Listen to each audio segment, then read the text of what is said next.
오늘 말씀해 준 예수의 흔적, 다시 따라합시다. 예수의 흔적. 예수의 흔적. 네. 이 말씀으로 함께 은혜를 나누고자 합니다.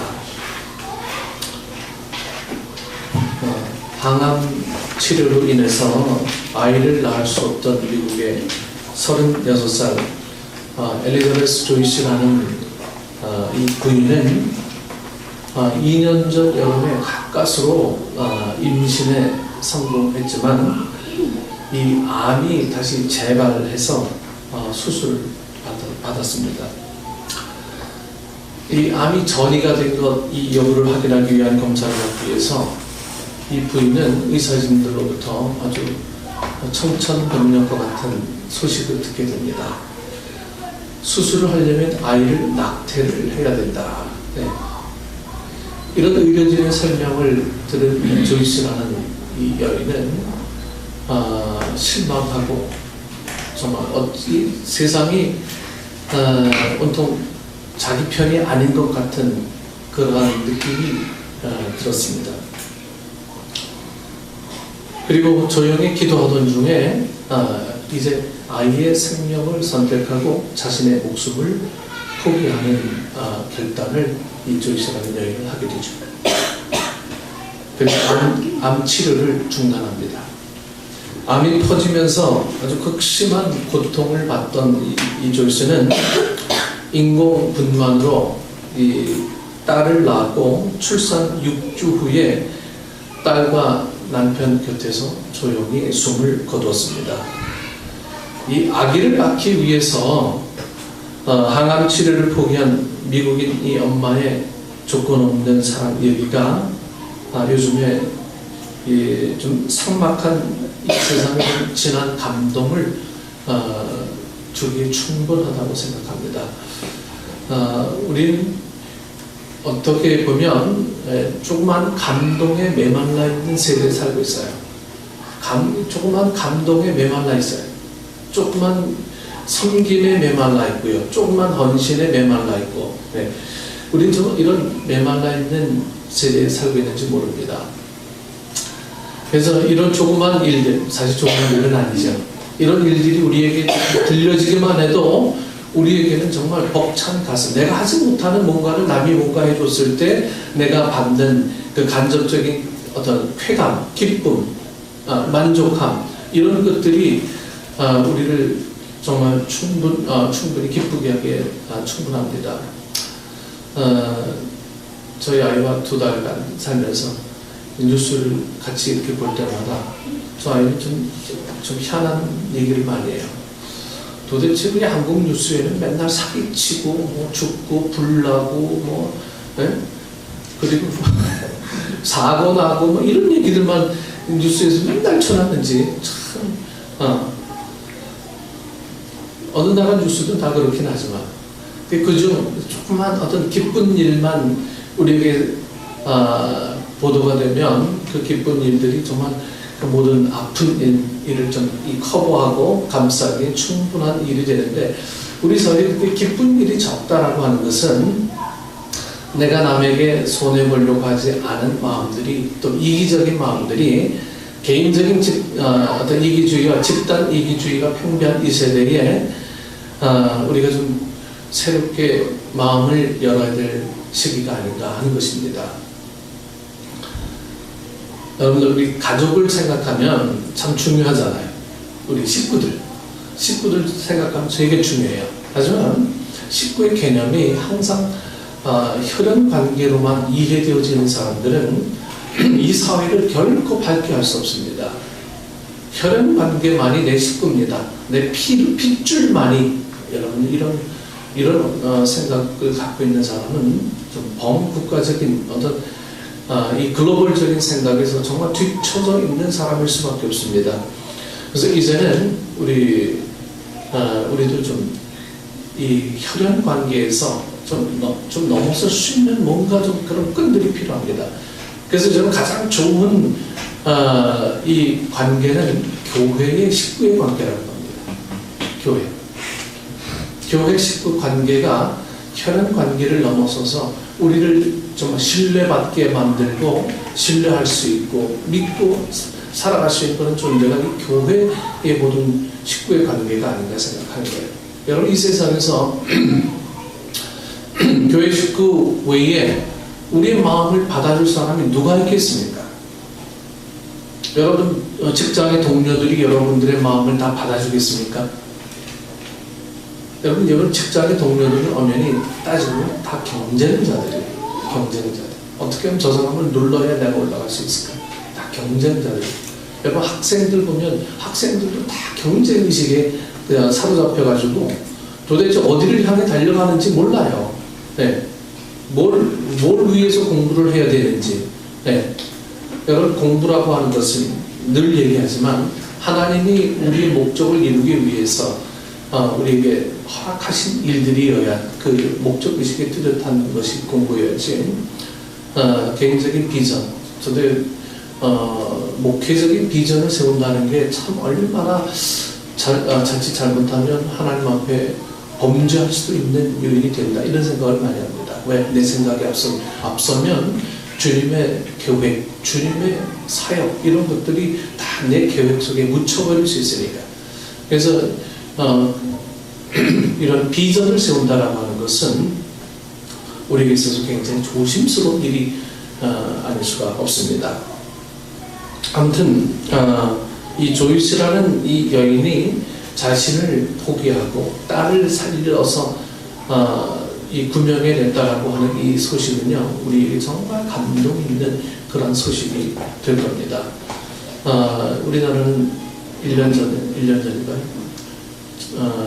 세월호의 침몰 속에 선장은 팬티바람으로 도망가는데 그 밑에 죽어가는 우리의 자녀들은 그냥 내버려둔 채 그냥 배를 버리고 도망가는 그런 참 모습을 봤을 때 정말 식구 개념, 그리고 이런 우리라는 개념, 이런 개념들이 이 사회의 뿌리채 그냥 흔들려 버리는 아픔을 우리는 아직도 좀 기억하고 있고 아직도 갖고 있습니다. 그래서 여러분, 교회의 식구들만큼 우리를 편하게 해주고 우리를 이해해주고 만족하게 해주시는 식구들이 이 세상에는 없어요. 네. 여러분, 부모님들 무조건적인 사랑을 주시고 다 하죠. 하지만 영적인 나눔은 믿지 않는 부모님과는 되지 않아요. 안 됩니다. 영적인 교제가 안 돼요. 영적인 만남이 이루어지지 않으면 진솔한 만남이 이루어질 수가 없어요. 그냥 관계만 유지하는 거죠. 관계만 유지하는 만남은 우리를 건강하게 만들 수가 없습니다. 오늘은 고난주일입니다. 예수님은 우리를 구원시키기 위해서 그 몸에 여러분 죄인의 낙인이 찍히고 온갖 멸시와 천대와 수모를 당하시고 결국은 십자가를 지시고 죽으셨습니다. 우리는 그분 십자가 보혈로 인해서, 예수님의 십자가 보혈로 인해서 구원을 받고 새 생명을 얻었어요. 여러분, 구원을 받고 새 생명을 얻었다라고 하는 우리의 모습 속에 정말 새 생명을 얻은 사람으로서의 삶을 살고 있느냐 하는 것은 또 다른 문제입니다. 여러분, 구원 얻은 사람은, 새 생명을 얻은 사람은 그렇게 살아가야 돼요. 은혜를 받은 사람은 그 은혜를 받은 사람으로 살아가야 되는 거예요. 근데 은혜를 받았는데 은혜를 받은 자로서의 삶을 살지 않는다면 그것은 은혜가 아니죠. 우리는 어떤 믿음 생활을 자칫 좀 착각하며 믿음 생활을 할 때가 굉장히 많이 있습니다. 은혜를 받은 자는 은혜를 기억하고 은혜를 다시 전해야 됩니다. 이게 믿음 생활입니다. 근데 은혜를 받은 자는 그 은혜를 전하지 않고 가만히 있을 때요, 언제부터인가 내 속에 어떤 소멸되어지는 그런 어떤 영적으로 자꾸만 소멸되어지고 다운되어지고요, 네? 걷잡을 수 없는 그런 어떤 수렁에 빠지는 그런 경험들을 여러분 하시게 될 겁니다. 그래서 은혜를 받은 자는요, 은혜를 날마다 보존시키고 그것도 성장시키기 위해서 노력을 하지 않으면 안 됩니다. 예수님은 우리에게 새 생명을 주셨어요. 하나님과 원수되었던 우리가 하나님의 자녀가 되었고요. 하나님께 나아가는 시온의 대로가 그분으로 인해서 뚫리게 되었습니다. 구약 이사야 53장 4절에서 6절에 그분이 우리를 위해서 당하신 고난의 흔적을 여러분 고스란히 말씀하고 있습니다. 이사야는 예수님이 나시기 전 600년 전의 사람이에요. 600년 전에 이 예언자가, 선지자가 600년 후에 오실 예수님의 삶에 대해서 그대로 이야기하고 있다라고 하는 것은요, 여러분들이 무엇으로 이해를 하셔야 됩니까? 600년 전에 예언자가 600년 후에 예수님을 이야기하는 거예요. 여러분, 이건 가능한 이야기가 아니에요. 왜 600년 뿐이겠습니까? 이미 창세기에도 예수님에 관한 창세기 3장 15절에 여인을 통해서 예수님의 이 땅에 오심, 그리고 죽으심, 이런 것들이 다 기록되어 있다라고 하는 것은요, 이미 그분이 이 땅에서 오셔서 무엇을 하셔야 될 것인가를 이미 증거하고 있는 거예요. 600년 전에, 2000년 전에 이미 다 증거하고 있는 거예요. 53장 4절에서 6절 말씀을 다시 한번 여러분들에게 읽어드립니다. 그는 멸시를 받아 사람들에게 버림받았으며 간고를 많이 겪었으며 질고를 아는 자라. 마치 사람들이 그에게서 얼굴을 가리는 것 같이 멸시를 당하였고 우리도 그를 귀히 여기지 아니하였도다. 그는 실로 우리의 질고를 지고 우리의 슬픔을 당하였거늘 우리는 생각하기를 그는 징벌을 받아 하나님께 맞으며 고난을 당한다 하였노라. 그가 찔림은 우리의 허물 때문이요 그가 상함은 우리의 죄악 때문이라. 그가 징계를 받음으로 우리는 평안을 누리고 그가 채찍에 맞음으로 우리는 나음을 받았도다. 우리는 다 양 같아서 그릇 행하며 각기 제 길로 갔거늘 여호와께서는 우리 모두의 죄악을 그에게 담당시키셨도다. 그는 우리를 위해서 멸시를 받았습니다. 그는 간고를 많이 겪었고요. 또 질고를 앓으셨습니다. 그는 우리의 허물을 위해서 또 찔림을 받으셨습니다. 예수님이 머리에 쓰신 가시관으로 인해서 이 가시에 찔리시고 옆구리는 창에 찔려서 물과 피를 흘리셨고 손과 발은 목에 박혀 피를 흘리셨습니다. 그는 우리의 죄악을 위해서 상함을 받으셨어요. 예수님의 온몸은 채찍에 맞음으로 상하셨습니다. 그는 우리로 하여금 평화를 누리도록 하기 위해서 징계를 받으셨고 우리로 하여금 나음을 받도록 하기 위해서 채찍을 맞으셨습니다. 여러분, 구약에도 이미 이런 내용들을 기록하고 있고 구약에서 예수님께서 이렇게 사역을 하셨고 이렇게 죽으시고 하셔야 될 이유들을 이사야 선지자를 통해서 우리에게 말씀하셨다라고 하는 것은 이미 예수님의 부활을 알고 예수님의 부활을 믿고 있는 우리들로서는 새롭게 좀 적용받아야 될 일입니다. 부활을 알고 부활을 믿고 있는 우리는요, 여러분 사실 부활의 증인으로 살아가는 것이 당연한 삶이에요. 당연한 삶이죠. 그런데 당연하지 않은 삶을 당연하듯이 살아가는 우리의 모습들을 가만히 뒤돌아보면 하나님께서 정말 어떻게 하셔야 이 시대를 또 구원하실까?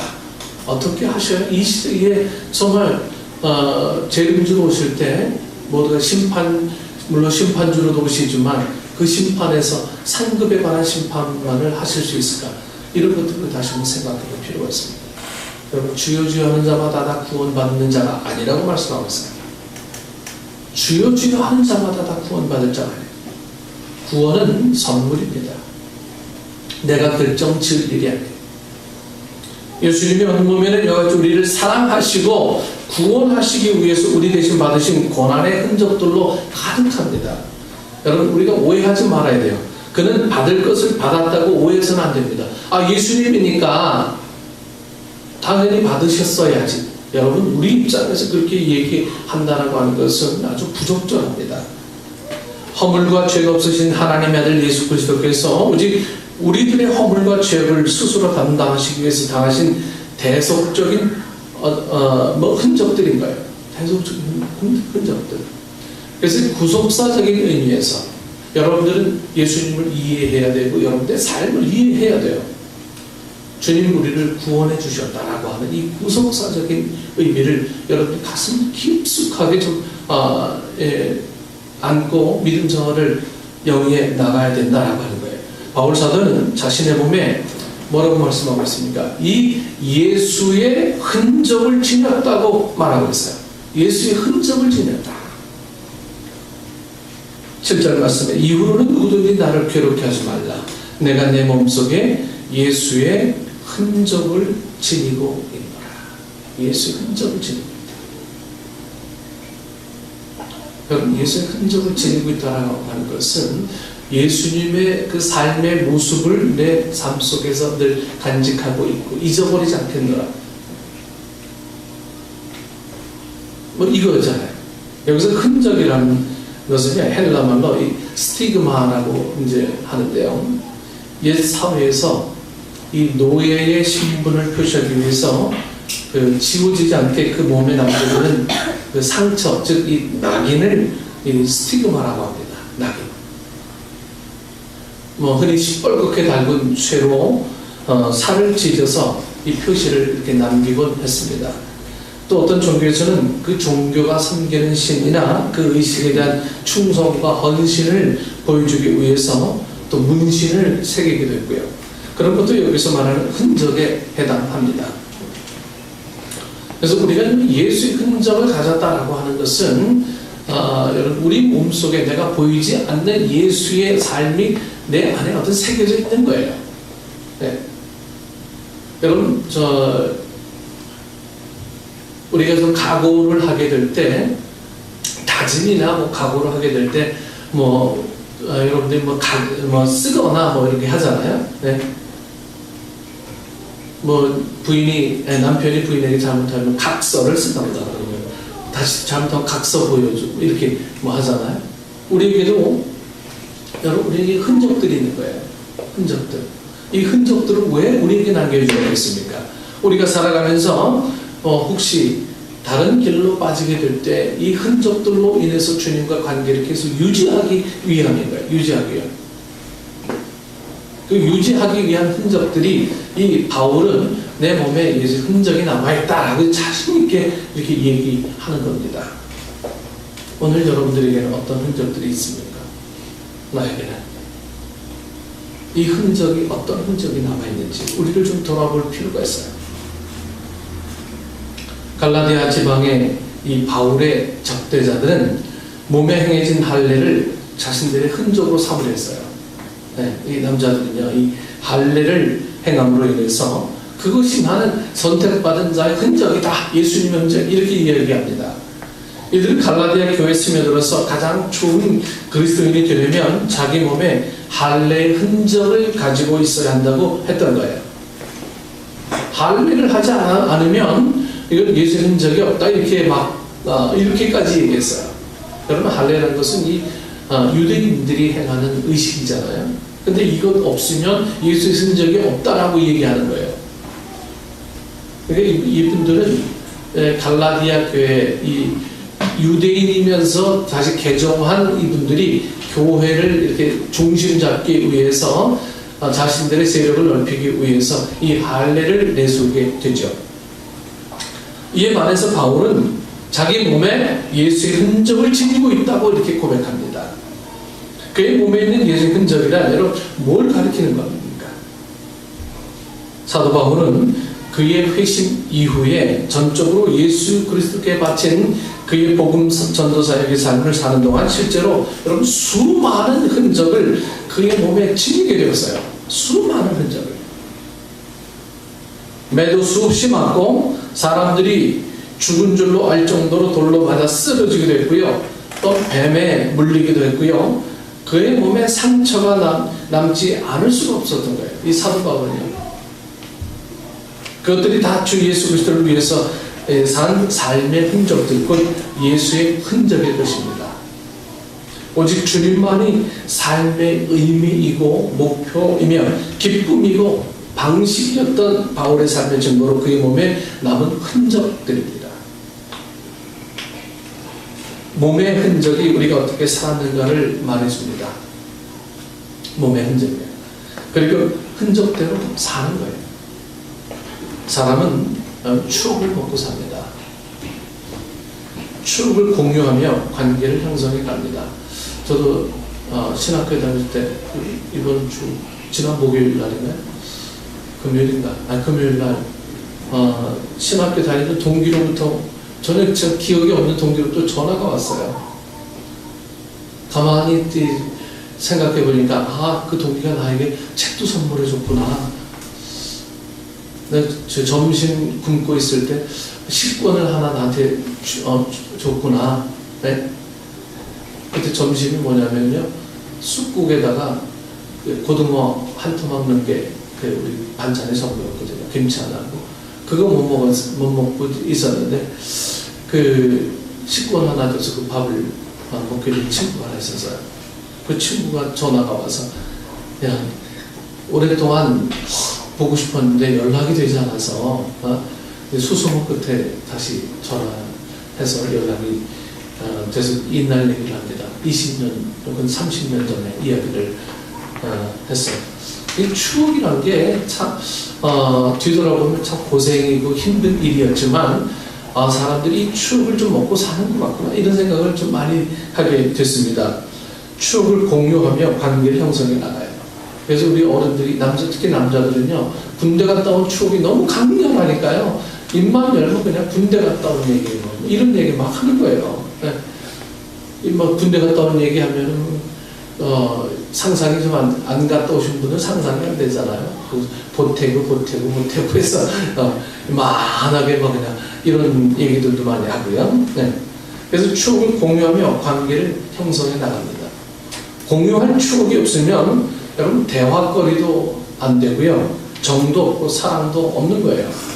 그래서 이 갈라디아 교회 유대인들은요, 이 할례 흔적을 자랑합니다. 야, 할례 받은 사람끼리 모이자. 네. 자기들끼리 어떤 세력을 구축하는 거예요. 사람은 흔적을 좀 어루만지면서 살아요. 그것을 주저리 자랑하면서 삽니다. 어떤 사람은 자신에게 있는 흔적이 이 허물과 죄악의 흔적인데도 불구하고 그것을 자랑해요.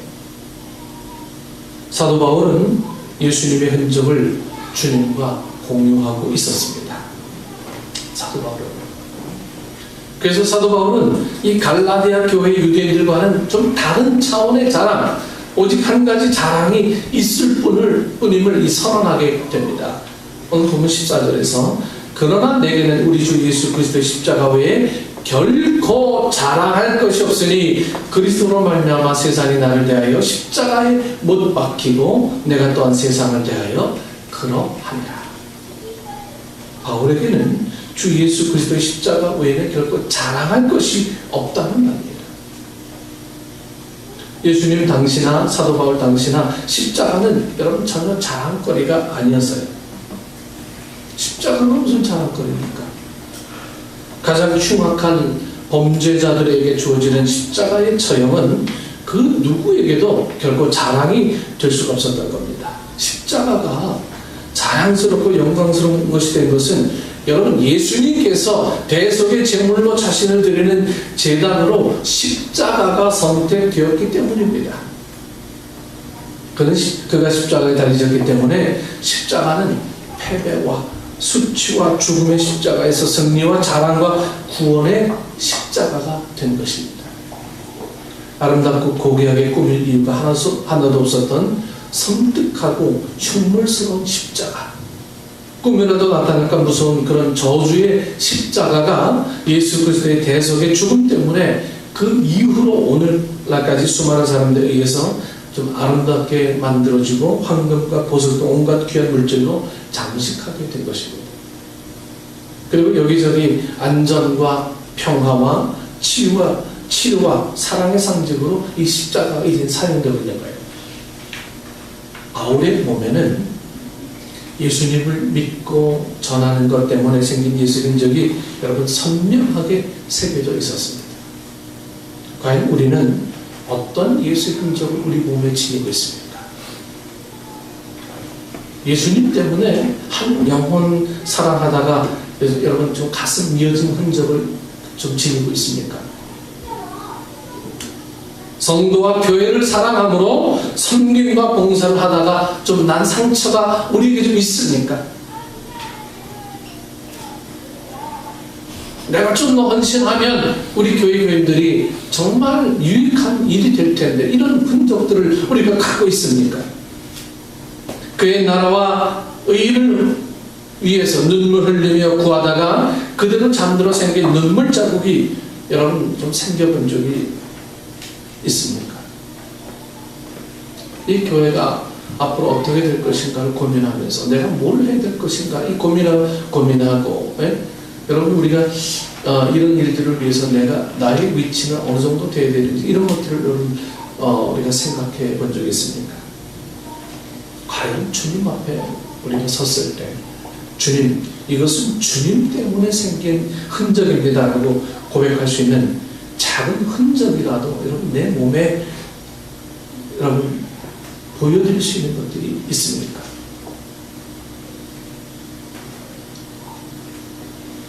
여러분 교회의 존재 목적은 어제도 우리 얘기했지만 생명상 공부 시간 영혼 구원해서 제자 만드는 거예요.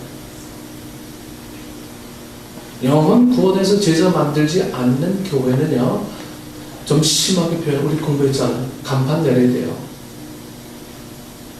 그냥 우리 바이블 스터디 그룹 이렇게 간판 내려야 될 필요가 있어요. 우리가 영혼 구원하지 않는 교회로서 몇 년 동안 살아왔어요. 네. 주님은 영혼 구원하기 위해서 우리를 선택해 주셨고 우리는 주님이 그 일을 위해 우리를 사역자로 삼으셔서 결국 그 일을 위해서 우리를 불러주셨는데 우리는 간당 내 신앙 유지하기만 바쁜 이런 믿음의 삶을 살고 있다면 주님이 원하는 이 교회의 존재 목적 이런 목적들을 우리가 정말 잊고 사는 건 아닌지 잊고 산다라고 하는 것은 내 몸에 예수님의 흔적들이 과연 있긴 한 건지 우리의 모습을 정말 돌아볼 필요가 있다.